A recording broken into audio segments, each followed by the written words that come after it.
नमस्कार, आप देख रहे हैं खबर भारत 360। मैं हूं आपके साथ दिव्या। ये रुक कर लेते हैं खास खबरों की ओर। तो राम विचार नेताम ने कांग्रेस पर निशाना साधा है।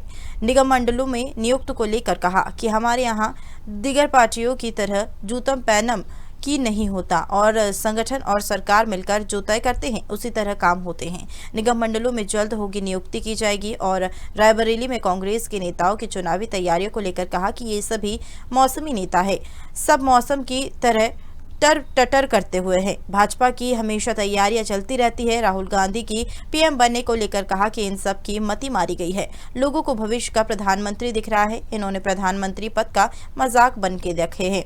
इनके लिए किसी नेता को देखकर ऐसा लगता है कि वे प्रधानमंत्री बनने के लायक है। मंत्रिमंडल में विस्तार को लेकर कहा कि पूरे देश की परिस्थिति के आधार पर समय समय पर राष्ट्रीय नेतृत्व समीक्षा करते हैं। महापौर को लेकर कहा उनका जाने का टाइम है, चला चली की बेला है, तो अच्छे से निपट जाए तो अच्छा होगा। दीपक वैज इतना ही नहीं जान रहे होते तो टिकट ले जाते, वहीं उपचुनाव होने से कौन सा इनको फायदा मिलेगा। आइए सुनाते हैं राम विचार नेताम और एजाज डेबर ने क्या कुछ कहा।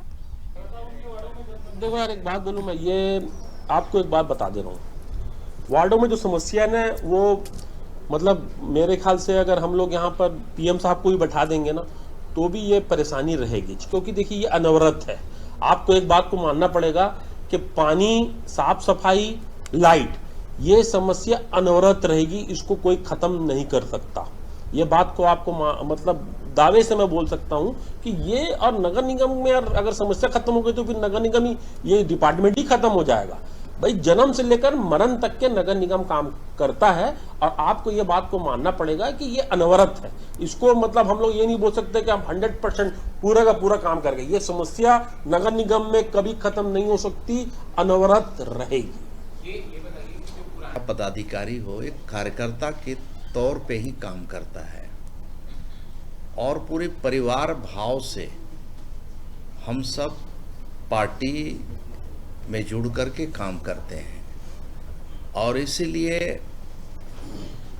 अभी प्रथम से लेकर के द्वितीय तृतीय चरण तक का चुनाव छत्तीसगढ़ का संपन्न हुआ।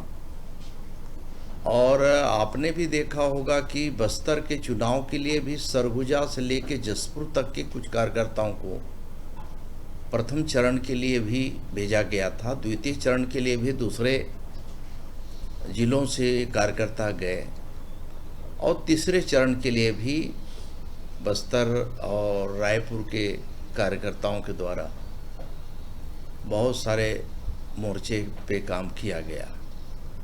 तो जब छत्तीसगढ़ का हमारा चुनाव संपन्न हुआ तो छत्तीसगढ़ के जो वरिष्ठ कार्यकर्तागण हैं, जो समय दे सकते हैं पार्टी के लिए, और ऐसा सोच कर के हमारा संगठन का शीर्ष नेतृत्व का निर्देश भी रहता है, और कार्यकर्ता भी अपनी कार्यकर्ता भाव से पार्टी को जिताने के लिए और देश में सुशासन, देश को कैसे